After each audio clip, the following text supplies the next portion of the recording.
రాజధాని అమరావతిలో Basavatarakam Indo American cancer ఆసుపత్రి నూతన క్యాంపస్కు శంకుస్థాపన చేశారు ఆ సంస్థ చైర్మన్ హిందూపురం ఎమ్మెల్యే బాలకృష్ణ.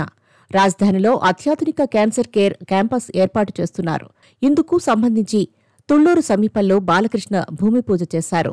రాజధానిలో 21 ఎకరాల్లో ఏర్పాటు చేయనున్న క్యాన్సర్ కేర్ క్యాంపస్లో సమగ్ర క్యాన్సర్ చికిత్స, పరిశోధనతో పాటు రోగుల సంరక్షణకు ఎక్సలెన్సీ సెంటర్ అందుబాటులోకి తెస్తారు.